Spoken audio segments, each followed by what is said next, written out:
So, as I film this, November 12th, I received this product maybe July or so. So I've had it quite a while, going on 6 months, and I've been using it nearly daily.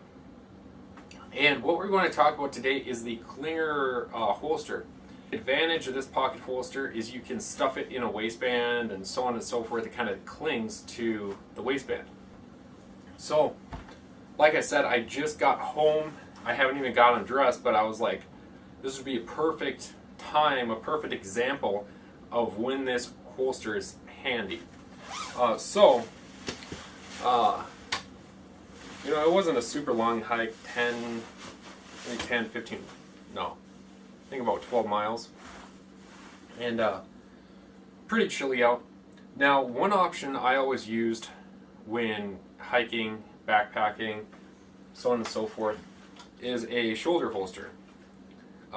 Especially cold weather hiking, because you can have a couple layers on, and I'm not going to put it on, but it puts the pistol right here, spare mag here, out of the way of backpack straps, and out of the way of a waistband. So it doesn't really hinder accessing the weapon, and it doesn't interfere with waist belts. Now, the hike I was on today, I was using a backpack that had a waist belt, but I wasn't using a waist belt. It was maybe a 20-pound, more like 15-pound backpack, so it was rather light, so I didn't really need the waistband, so I took it off. What that allowed me to do is carry a strong side, and in the wintertime, because of more layers and everything, and for comfortability reasons, I tend to use an outside the waistband holster. So this is a Bravo concealment, I forget, flat dark earth, pancake holster, Glock 19, XC1. And I wore this as a test, because I normally don't wear like this with a backpack on. And it was a smaller backpack, and what was happening is this wasn't interfering, but the backpack came to right here, and it was holding my clothes down, so if I would need to draw, I would need to like take the backpack off or have the weapon exposed. And then you have a backpack here, so you're trying to move the backpack out of the way and draw. So what I also carried with me, and I did some test draws out in the woods with a backpack, winter clothes on and everything, without gloves, this pocket holster. And what's in this pocket holster is my Glock 43. Now, this isn't the most ideal hiking, backpacking weapon because of its small size, limited capacity. With that being said, the reason I like this is, first, at least where I'm at, or where I was hiking today, you might deal with coyotes, stray feral dogs, and that's about it. I'm not like in bear country. There's a couple black bear around, but they're not like, they won't attack you. So a 9mm, 7-8 round capacity, plus a spare mag. The reason I like this for backpacking is because it's lightweight. And the reason I like this holster is because I don't have to have, shoulder holster, backpack straps, all that stuff. I can just take this simple unit, put it in my pocket, and I don't know, I think this is on screen, but as you can see, it does print a little bit, but it's no bigger than like some of those bigger, newer smartphones, like the Notes and everything. Now, drawing it, the downside of all pocket holsters is the draw. It's not always reliable, and some people will try and draw it out of the holster and make the holster not move. What I was doing is kind of cocking it back and then pulling it out. So the holster ends up not coming out of the pocket, but it hooks on the corner. Now, the other pocket holster I used to be using, and I kind of go back and forth, is this Blue Force Gear Minimalist, and it's made out of this Hypalon material, very thin, very comfortable. This pocket holster is padded, which offers a little more insulation from printing. I don't know the best way to put it. But the small problem I have with it is it adds extra thickness to a thin pistol. So without the pistol in it, I don't have a caliper, but it's, I would say, close to 1/2 inch thick. This is a thicker, slightly bulkier holster, but a couple of the advantages. First, it's a little more universal.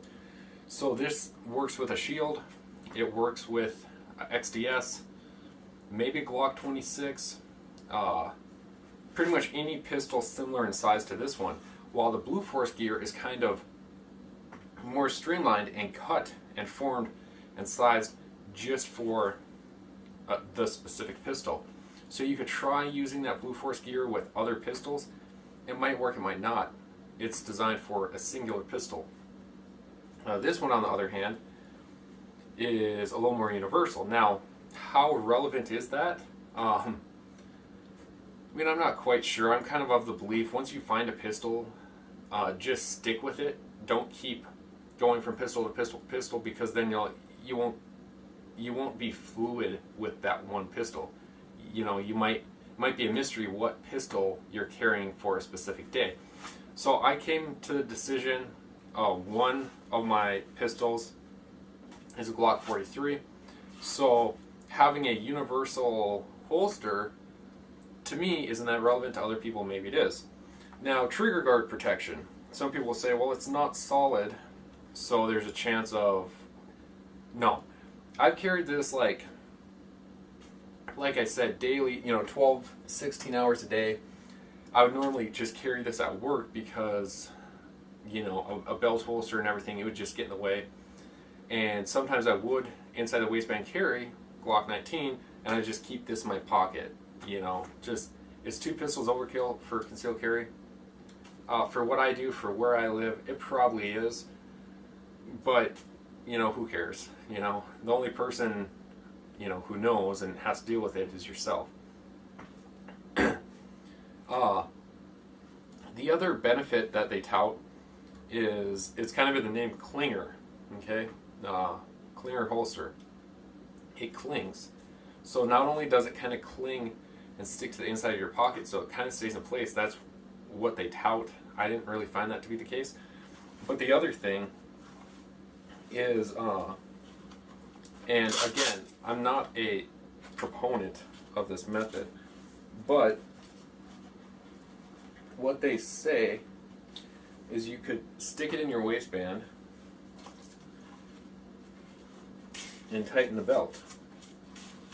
Okay, now it's in there, it's secure. Just me being I like reliable stuff. The reason I don't really want to advocate this is there's nothing actively attaching this to your belt now except friction. Now, if you're moving around throughout the day, I'll be honest, I didn't try wearing this for extended periods, so maybe this won't happen. The reason I didn't wear it like this for extended periods is I didn't feel it was safe or a proper way to carry. But again, opinions, you know what they say about opinions. So you guys, you might be fine with this carry method. I personally wasn't. The advantage that some people might say is, well, if you're wearing clothing that doesn't have belt loops and you can't wear a belt, like basketball shorts, like sweatpants, you can carry it like this.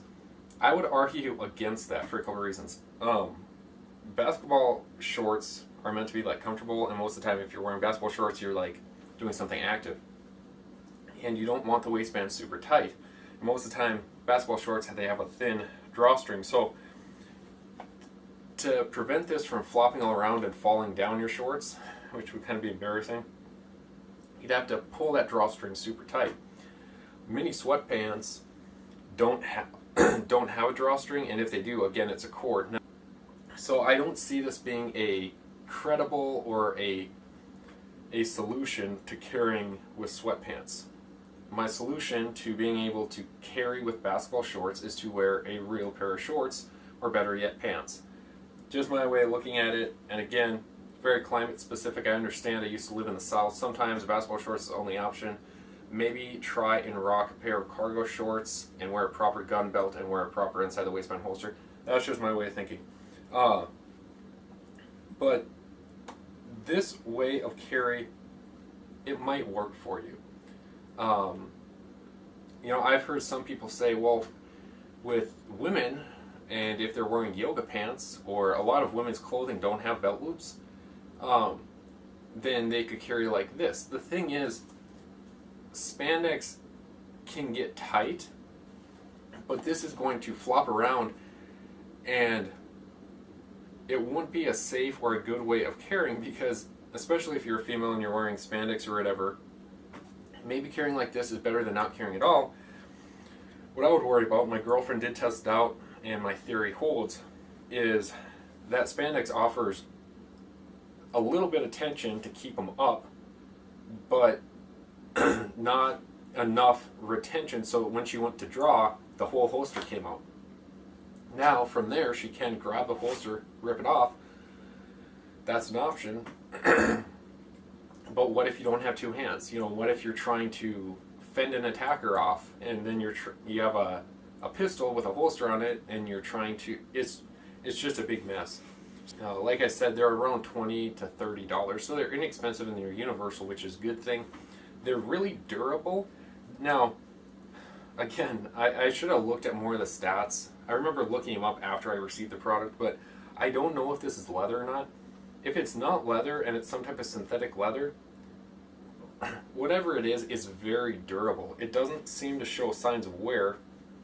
Some people might say, like, the stitching here and here. If you have a problem with maybe a couple stitches sticking out when you receive it, just take a big lighter, melt them, and forget about it. That's not a credible reason to not like this holster. Like I said though, it's not a one-stop shop option. I mean, I'm going to recommend it for a pocket holster option, but I'm not going to say if you buy this is the best pocket holster ever, or the best holster. It's not the best holster ever. And like I said, I'm going to recommend it, but I won't say you'll necessarily like it, or yeah, you won't necessarily like it. For me, it's been a reliable, good option. With that being said, there are better options out there, aka just a proper holster, belt-mounted holster. But if you want to try the pocket carry method, again, pros and cons of that. Sometimes that's just what I rock. Again, me being me, where I live, very low crime area, I'm fine. I've came to the conclusion I'm fine with pocket carry. If you're someone else, maybe you're not for it, that's fine too. But for me, it's one of the only options that works for me the majority amount of the time. So I'll leave a link to the website. These are also available on Amazon. I'll leave a link there. If you guys like this review, go back to my homepage, watch my current videos. If you like what you see, feel free to subscribe.